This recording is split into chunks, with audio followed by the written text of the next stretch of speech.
everybody, and welcome to Taking Control, the ADHD podcast on rashpixel.fm. I'm Pete Wright, and I am here with Nikki Kinzer. Well, hello, everyone. Hello, Pete Wright. Hello, Nikki Kinzer. How are you? It's a fantastic day. It's a good, solid Monday. The rains have come, and they are washing the debris from the streets. Right. Things are smelling better and growing. The foliage is ripening. April the colors showers are going to be rich. Means May flowers. It's coming. Spring is coming.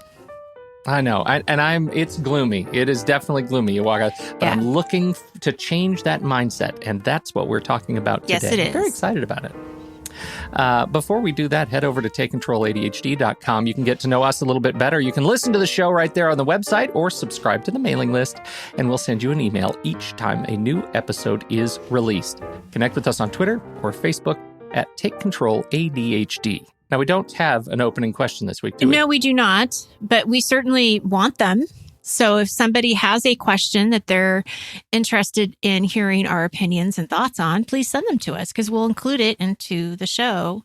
That's right. It would go right here. It would go right here as it's like we're pointing. Mad Lib. Yes. It's a podcast Mad Lib. You submit the segment. That's right. We'll talk about it. We'll talk about it. How should they submit those things to us? Oh, they can send it to info@takecontroladhd.com. Or questions. Questions at takecontroladhd. Either one. That actually exists. Yes, questions. You're right. Questions at takecontroladhd. And you and I both get that email. So we do. That would be fantastic. That's, you know what? Yeah. Scratch the info and don't just do, that. do questions. Yes. Questions at. That's where you should send it. And we'll put that in the show notes. Make it really easy. Why not? That's right. Oh, yeah. Okay. We're going to talk about a growth mindset today. This has been on the calendar for a little bit. It's been jockeyed around. We've moved some things around based on what some other people have been submitting and questions and things that have inspired you. But it landed today, and I would like to know where this came from for you. Why the growth mindset conversation? Well, it first came from my daughter. Is the first time I ever paid attention to what a growth mindset was, because I probably have heard it in passing, but I never really studied it or researched it. But yes, one day she comes home, she's in the 3rd grade, and she shouts to me in the hallway, "I can do hard things." And she's like so proud of herself. And I'm thinking, that's fantastic, right? Like the enthusiasm was fantastic. I'm like, that's great that you can do hard things. And then she went on to kind of talk about how her teacher was explaining what a growth mindset was. And she, explained it to me. And I thought it was great. And every once in a while she would catch me because she'd be like, "Mom, that is not a growth mindset. You can do this." Oh, right. She would actually start catching me, limiting my beliefs. You get schooled. Yes, I definitely did. And then this last November, I went to a CHAD conference, as we've talked about, and there was a keynote speaker who spoke around what a growth mindset was versus a fixed mindset. So it was one of the key notes. And it was so interesting to me how it really related to limiting beliefs in ADHD and how we could take this and roll with it. I don't know what else to say, but just to kind of, this is information that we need to learn about and know about. And so much of the work and the research that I did for this show and what I've been learning is from Dr. Carol Dweck. And she is a researcher at Stanford University. And she has dedicated her career for over 30 years on student attitudes about failure. And what she found is that some students rebounded very quickly and they were fine. Okay, they didn't do well on a test, but they were able to make up for it or do better. But then there were some students who were just devastated by even the smallest setbacks. And so she wanted to kind of see what the differences were between the two students or the two types of students. And eventually she coined this term, growth versus, fixed mindset.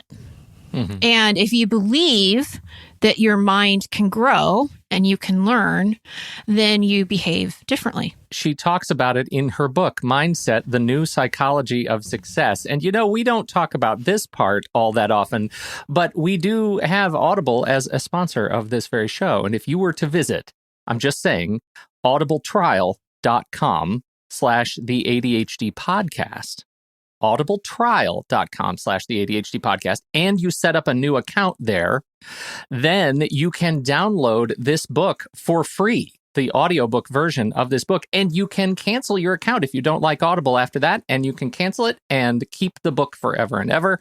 All you have to do is, again, audibletrial.com, the ADHD podcast, and search for Mindset, The New Psychology of Success, and you'll be able to start your trial and get the book for free. It's like 10 hours, I think, 10 hours. And it's nice and beefy. 10 hours and 23 minutes, that audiobook, narrated by Bernadette Dunn. So if you are a follower of narrators, as I am, Scott Brick is the best. Then you will love Audible. I absolutely love it. We'll also put the link to the Kindle version of the book if you are so interested as well. So there you go. audibletrial.com/the ADHD podcast. There you go. Okay.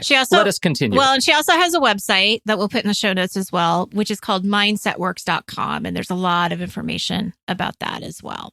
Perfect. So definitely check that out. So one of the things that I noticed when I was doing the research is that much of it is really geared towards children, right? They really are looking at how students learn and what they think. And that is probably why my daughter in third grade came home and said, I can do hard things. Mm-hmm. Because when you have that message early on, that's what you carry on. That's what you believe.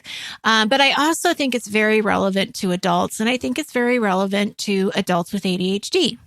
So that's where I want to start, is actually talk to you a little bit about the definitions first, so people can understand what I'm talking about. And we're going to start with the fixed mindset. This one really hit me, especially in the context of what you just said, right? The thing that you start with is the thing that you live with, because it's very rare that you hear a diagnosis that says you have ADHD and you can do hard things. Right. Like, those two things don't go together often. It's No. You have ADHD. Now, what are we going to do to accommodate you to help make the world a little bit easier for you to adapt to? That's right. It is not about you facing the hardest things in life. No. So wouldn't it be great, though, if that changed? Yes. Oh, right? You got that diagnosis and it's like, yeah, you have ADHD, but you can do hard things. Yeah. Love that. Yeah. So, and you're going to face it, and you're going to be live just with fine. it, and it's going to do some great things for you. Right. It'll also pose challenges that you'll face and get over. Right. You'll get through it. Every day will be another chance for you to do hard things. Yeah. Definition of growth mindset right there. So yes, let me go and talk about fixed mindset first. So a fixed mindset is going to believe that intelligence is static.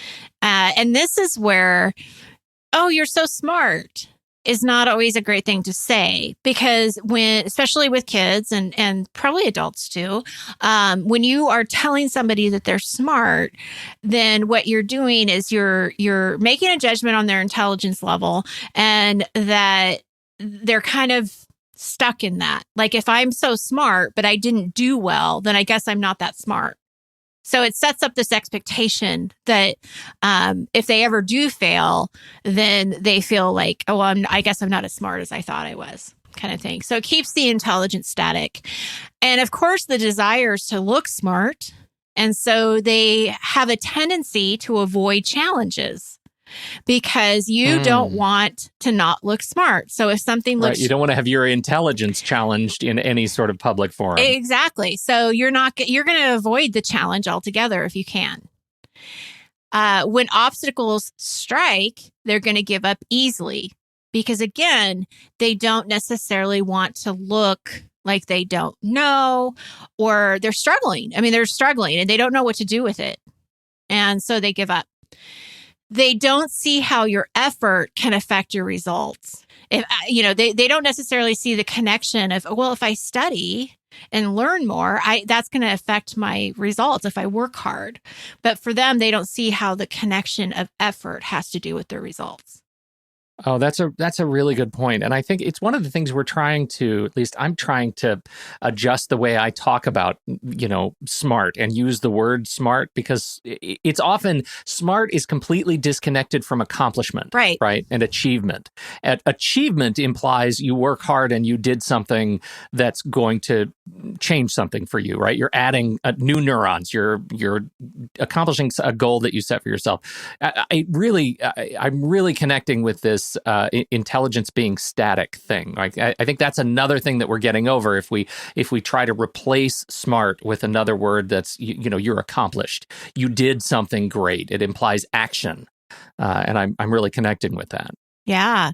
Well, and what happens, okay, just a couple more key points about this is when they do something, they ignore the negative feedback because they're not looking at it as a learning opportunity. They're maybe getting defensive, or they want to prove their point more or whatever. So they're ignoring the negative feedback, and they often feel threatened by the success of others. Because what did I do wrong? Why are they doing better than me? There's a lot of questions that go around that. So as a result, they plateau early. A fixed mindset is going to plateau early, and they're going to achieve less than their full potential. And you can have different areas in your life where you have a fixed mindset. So it's not like you're a fixed mindset on everything. It's just that you could have certain areas where you just really don't believe that you can learn something. So it's not all or nothing. This whole idea that, context is everything, right? It doesn't, you may have learned a behavior that comes from a potentially negative experience in your past that triggers a relationship with a concept or a class or, a project at work, where otherwise you might be incredibly open and growth-minded. Growth-minded, right. And one of the things that the keynote speaker did is he asked us, okay, pair up with whoever's next to you and talk about a specific situation where you have a fixed mindset. Yeah. And so it was really interesting to hear, and people would kind of share their results, but it was really interesting to hear what people talked about. Like this, I have this fixed belief about this or that or whatever. And so the more that I started learning about this, I really did see a very clear connection between limiting beliefs and fixed mindsets, right? There's a lot of common language that we're using here. So if you don't believe you can learn something, you're probably right. You're not going to learn it. What you believe and how you talk about yourself or to yourself really matters. It really does make a difference. If you don't believe it, then you're going to avoid the challenge of learning something new. And then there's that incredible fear that you may fail. Right.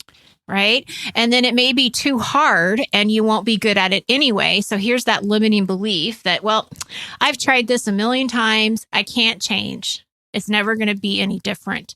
So these thoughts and these fixed mindsets keep us stuck. They keep us stuck from going forward or making any kind of progress in our lives. Right. That's all the negative stuff. That's the negative stuff. So now we have to figure out how to make the turn. Yes. Right? The turn from fixed to growth. Plant a seed. Watch it flourish. Yes. Plant a seed. So growth mindset, what does this mean? It's basically the opposite of everything I just said. Intelligence can be developed. So you can learn things. You can, you can consume information and become an expert on that by learning it, which leads people to want to learn because they understand that they can. They have the capacity in their brain to keep learning new things. And they're naturally creating milestones upon which they can, slingshot to new plateaus. Absolutely. Which leads them to embrace challenges. Right. So if you're working on something with your ADHD and you really want to see some changes and some differences, you're going to embrace the challenge of doing something different than what you've been doing. You're going to be open to hearing that a new strategy and being able to practice it and learn from it. You're going to persist in face of setbacks. So say that it didn't go exactly as planned, but that's not going to get you down. You're going to keep persisting. and working on it. And and a growth mindset definitely sees the connection between effort and the path to mastery. So they know if I work at this, if I learn, if I do my best, then I can become really good at this. I can do something with this. There's a connection to that. I wonder if you pulled out of the reading, because I have yet to read the book. But the question I have is, how do you fix that first experience? Because it sounds to me like all of these things, intelligence can be developed, which leads to want to learn, which leads to embrace challenges.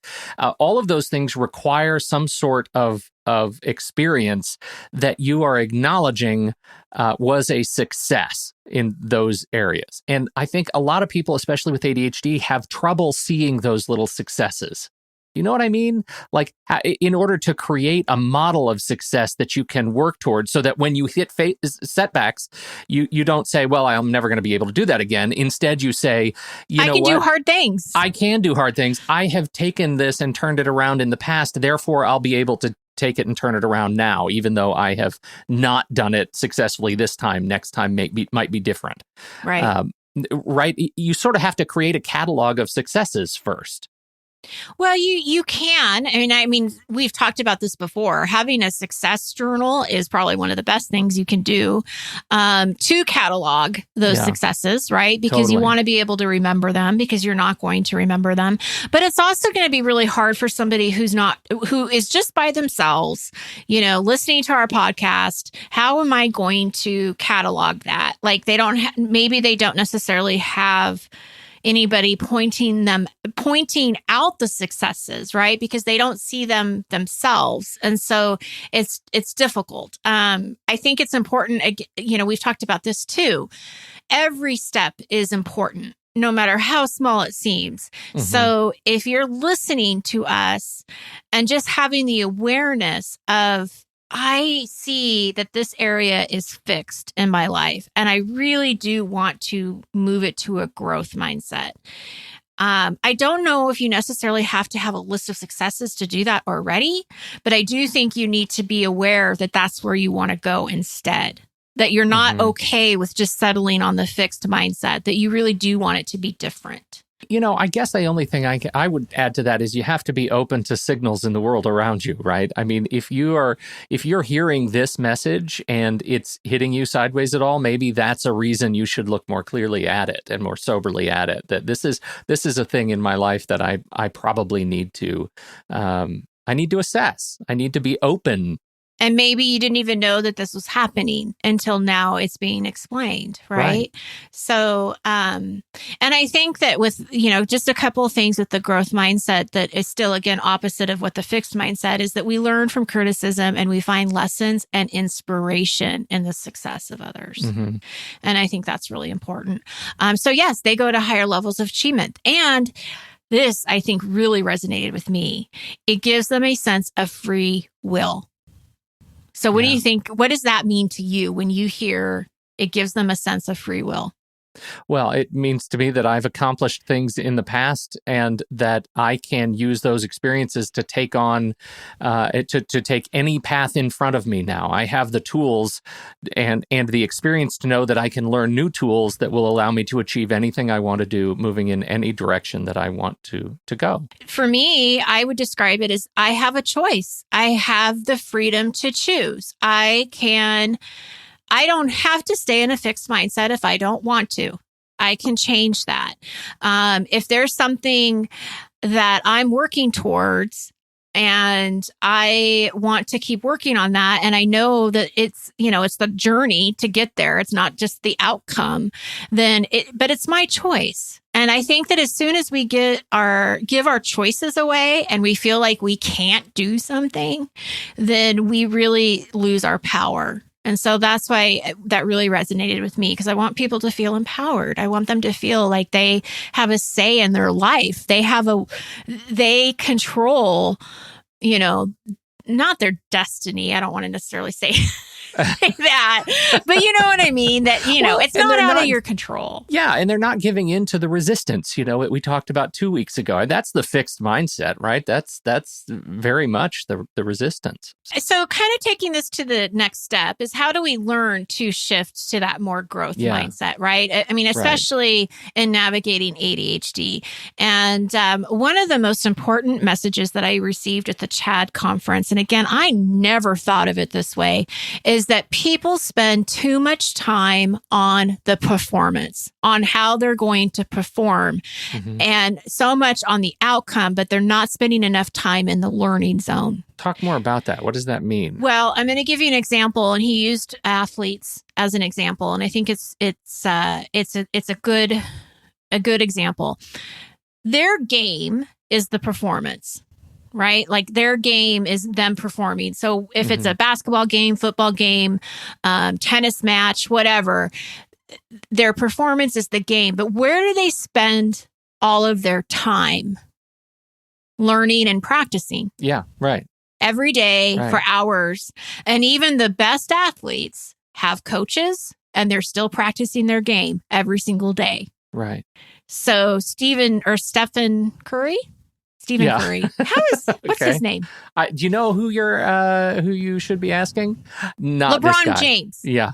Yeah, you should be asking LeBron James. I know that name. LeBron James. Yeah. Right? Okay. Could be Let's argued go one with of him. the best basketball players in the world. That's right. He's still practicing. Yes. He still has a coach that tells him what to do. Right. Not that, but you know what I mean. But that's the point, is that these athletes, these performers, and he also used another example of like a ballet dancer or somebody that's on Broadway. It's like they do their performance, but they're really spending their time in the learning zone. And with ADHD, if you're thinking about, I really want to change something, or really want to work on something, their measure of success is the outcome. So if I succeeded, I got an A on the test. If I only succeed if we are never late again to another meeting, or if you're always only looking for the direct outcome, that becomes sort of a fixed mindset again, because there's no room for success outside of just winning the game. Well, you can be very successful and have a great experience, and maybe it hurts because you didn't win the game, but you did your best and you learned from it, and you're going to keep trying. You're going to keep doing your best. I think that's one that I struggle with too, and I think that's a lot of that is our culture, right? We've embedded this, studying for the test mentality, right? We practice for the game mentality, and not integration, right? What we're talking about, the growth mindset, is an integrative mindset. It's one where I'm not just studying for the test. The test is an assessment to see how much I have been able to integrate new information into my life, right? We talked a little bit about this on the mind mapping episode, right? Why do we learn new things after we get out of school? So we can accomplish new things, right? We don't learn to be assessed later. We learn to grow. To actually learn, and right. Right. We play to improve. And in many respects, the game is just another assessment of how well you've been practicing to grow. And yes, we have built up the games to be vastly more sort of economically powerful. Right. But it's the same sort of thing in my head, at least. Yes. Yeah. Sort of the way I see it. I agree. So to be in a growth mindset around navigating your ADHD, a couple things that I want to point out is you want to reflect, experiment, practice, and continue to be in the learning zone. So there are going to be times where you're going to feel like your ADHD is very managed, you're doing great, the systems are working, and then something kind of happens and you're off the rails. That's the time, again, where you want to experiment, practice, continue being in that learning zone. Don't take it personally in the sense that you have failed or you've done something wrong. The ADHD got in your way, life got in the way, some kind of, thing happened, and now you have to adjust. So we want to keep being in that learning zone, and expecting that mistakes are going to happen, and that's okay. Expecting that consistency isn't going to always be there. And, that's okay. And accept, just that, we've talked about this too, but it's understanding how your ADHD affects you, accepting that, and then really working on how you're going to navigate it. What do you do next? And this is something that he said in the speech. He said, be passionately curious. I can get better. So it's not only I can do hard things, but I can get better at this, and keep learning and keep practicing and figuring out what works for you. I love that. And I love that because that actually takes us into this sort of position of language and how important language, how powerful language is to allowing us to cultivate a growth mindset. It's so true. So he talked about ambiguous language versus growth mindset language. And I have 3 examples for you. So let's work hard is ambiguous. Let's work to improve is a growth mindset. So we're looking to improve. And now that I say that out loud, let's work hard kind of seems weird, right? Because we're talking about you have to put in the effort. But maybe it's because it's not let's work hard to improve. It's like it's stopping at the let's work hard. So we're saying, let's work to improve, which is also putting in hard work. I think that's why it's ambiguous. That's interesting. I wonder, for me, the way it hits me is both of those actually imply the negative other side of that coin. Let's work hard to improve because you're not good at this right now. And I'm thinking about it, obviously not from an adult ADHD perspective exclusively, but how I hear that as a kid too, that I know that's how my son would take it. And he has an emotional maturity that's still definitely on the upward path. That's a good point. I mean, because when you're talking about let's work to improve, it kind of insinuates that something's not right. But the next example, I think, is really good. Like where this one, I think the example itself is a little bit ambiguous. The next example, I think, is really solid, and you can totally see the difference. Right. So you can do it is ambiguous. Focuses on the thing, the event. You can learn it is growth mindset. Focuses on integration. Right. I love it. I love. Yeah. And I like the third one too. So we're going to scratch the first one, everyone. Now that we've talked about it out loud, we don't like that example. That's how we roll here, That's Pete. how we roll. That's right. This is why we have this conversation. That's right. So the third one that we like is you're so smart, again, is ambiguous. Mm-hmm. And then they used, I see you have this, what's next? Which is a growth mindset. But I would add that I would like to acknowledge that they have worked hard and I've seen the effort that they've put into this, and great job. What's next? Mm-hmm. So I just think for me, I would acknowledge the effort that they did put into it. Great accomplishment. You learned a hard thing. You faced a hard thing. Yep. And I would say, as a caveat to all of these, the answer to the question, what's next, it might just be a nap. Exactly. And that's totally okay. A break. Yeah, that's okay right. too. I'm going to face down this nap head on. And it's going to be good. That's right. So takeaways for today. I hope that people have resonated with some of this, maybe spread some awareness around what these mindsets are. Definitely check the work of Dr. Carol Dweck. And, you take this opportunity to think about, is there a habit or something that you would like to work on? And do you have a fixed mindset around it? And how is this affecting you from moving forward? And, just be thinking about those things and practice and try something new. And, in the last part of the session, the keynote session, he had written, what did I learn? What will I do? And who will I become? And I just think it's really nice. What did I learn? What will I do? And who will I become? And Those are good questions. Yeah. God, what a lovely summary, Nikki Kinzer. I have learned a lot, and thank you for this. What a good timing for this particular message. You are so welcome. And thank you, everybody, for downloading and listening to this show. We sure appreciate you taking the time and giving us your attention over this last few minutes. If you haven't, check out our patron community over at patreon.com/the ADHD podcast. You can join for a couple bucks a month and get access to our Discord community of other folks who are living with ADHD and celebrating the growth mindset. On behalf of Nikki Kinzer, I'm Pete Wright, and we'll catch you next week right here on Taking Control, the ADHD podcast.